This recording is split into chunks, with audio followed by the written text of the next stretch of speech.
পাগড়ি দেওয়া হবো। আপনারা সবাই ওনাদের জন্য দোয়া করবেন।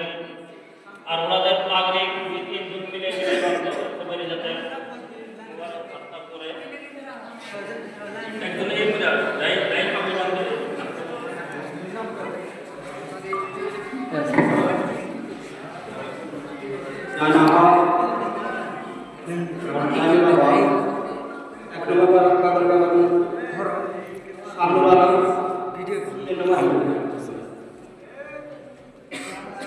বাবার নাম সুলেমান।